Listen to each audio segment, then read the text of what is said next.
Hi, this is Bronwyn the Brave, and I am showing how to knit an I-cord bind-off. This adds a really nice finish to any project that's knit in the round. This happens to be my snowscape cowl, and be sure to check out my other video that shows how to knit an I-cord onto a cast-on edge. Here I've knit a little swatch, and I have all my stitches on a circular needle that's an interchangeable needle. I've replaced the needle tip with a stopper. If you don't have interchangeable needles where you can do this, just add a point protector and that'll keep the stitches that you're not working on from falling off. To begin the bind off, we'll cast on 3 stitches, and I'm using a knitted cast on for this. So I put the needle into the stitch and just knit it as normal without taking off that stitch, and I place it back on the needle. There's a little bit of debate over whether that should be twisted. I just do what looks good, and in this case, I don't twist it. I don't get hung up on it. It's going to be seamed anyway. It's going to be hiding, so it won't really matter in the end. So there are the 3 stitches that will make the I-cord. You could actually cast on 4, 5, 6 stitches, however wide you want that bind off to be, the I-cord to be. So now we will knit the first 2 stitches. Keep splitting it. Knit that. And the second. Now we're going to knit the next 2 stitches through the back loop. The next 2 together, that is. So we're actually binding off 1 stitch of the blue and making it included in that I-cord. So there's our first row. And now we'll slip these 3 stitches back to the left needle and do that about 1,000,000 more times.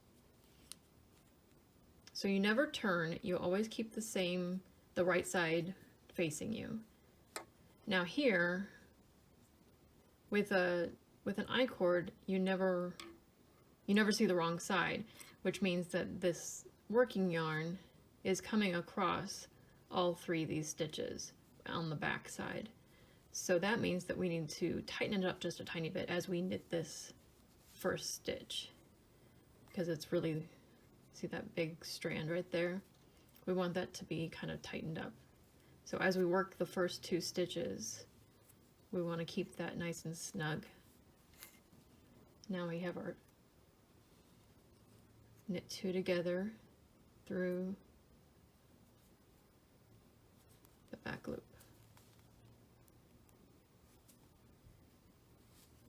Oops. There we go.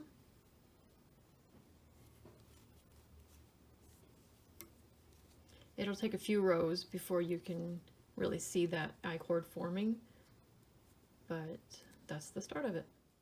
So here I've knit just a few more rows, and you can see already that this is creating a really nice rolled edge, and it's kind of wrapping around to the back, and it's just a really nice finish, especially for like a stockinette project of any sort, really. It would be great for sleeves, or in this case, well, not in this case, but for a cowl or anything that just needs a little bit of a more refined edge than, say, ribbing.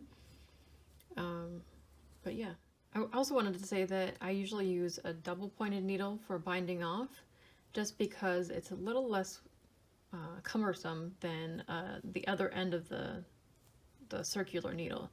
And the risk of yanking the needle out of those last few stitches especially are quite high. So if it's less weight on the other end of the needle, then it's just a little bit easier to manage.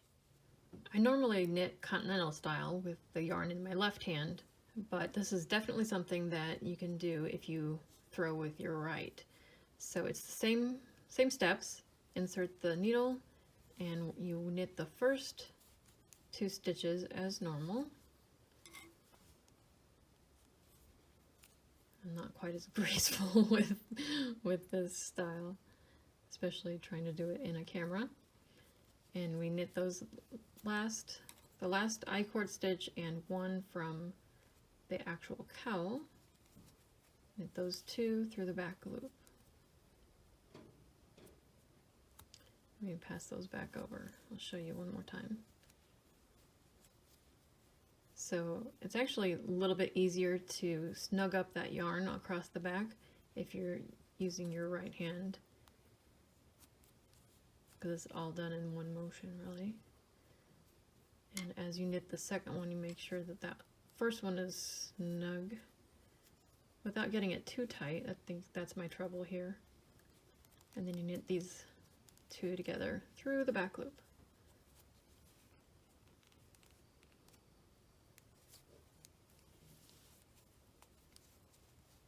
And pass those three over.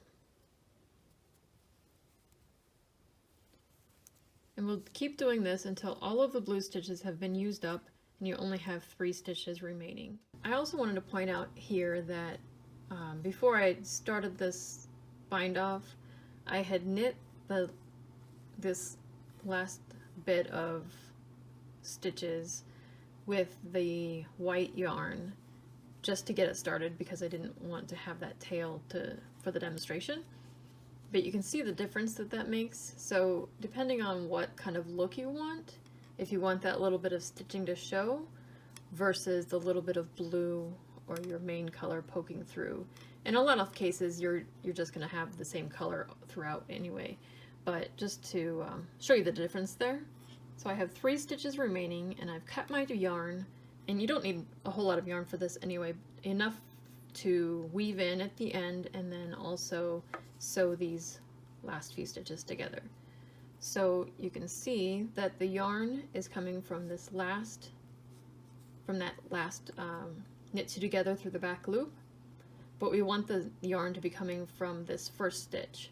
So all we need to do is bring it across the back like we've been doing all along, and we'll insert the needle into that stitch and pull it off and through. And you don't need to snug this up very much, it's not going to really go anywhere. And then we'll go up to the top part, and this is where we cast on those 3 stitches. And you can see it's not the neatest in the world. It's a little bit hard to find those V's. You can see these V's really pronounced up here, and they're a little bit misshapen, I guess, right here at the cast on.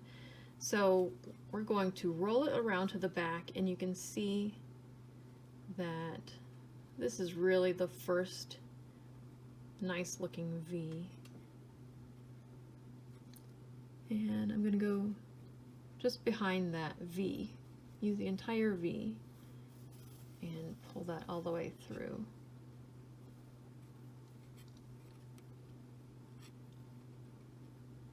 Keep that on the needle for now. Alright, so now this next stitch, we're going to go back to where this yarn was coming out. We're going to go back down into that same stitch, and then the next stitch that's on the needle, we'll go through there and pull it off.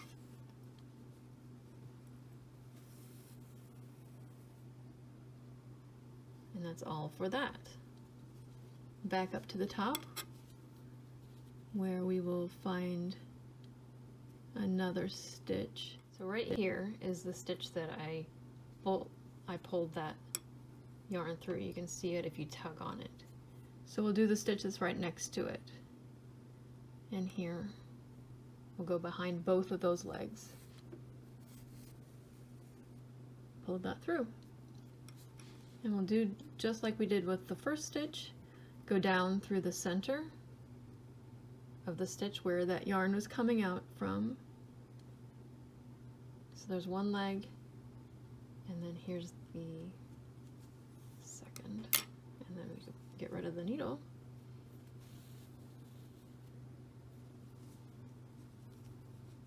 And you can see this V forming.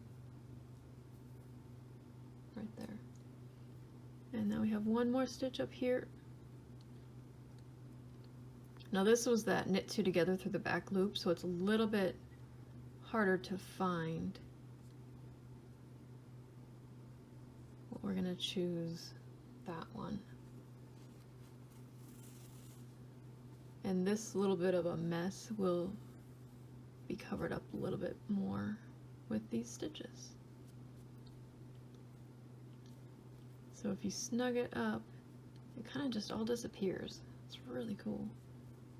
And then back down into that stitch right here.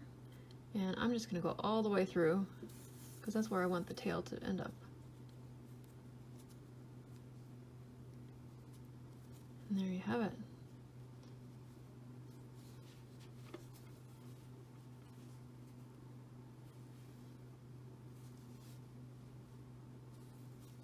And then we'll just weave that in. The nice thing about weaving in the ends of an I-cord is that you can tuck the end into the little tube that it creates, and once you get this secured, you can just let the little tiny tail end up inside. And I'm just going back and forth a few times. I'll take one of these stitches down here. I like to do at least 3 times through because the yarn can't move in 3 different directions at once. And 1 for good measure.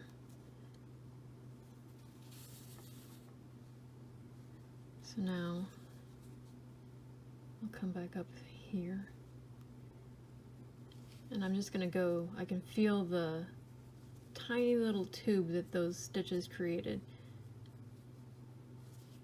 And I go through about 1.5 inches, 2 inches. And pull it through, grab some scissors. And this is the fun part. If you pull on it and kind of scrunch it up, you can cut it and then it just disappears. So there you go. And watch my other video where I add an I-cord to the cast-on edge to make a matching finish. Thanks for watching, and be sure to subscribe to my channel and my newsletter at brownwandthebravedesigns.com.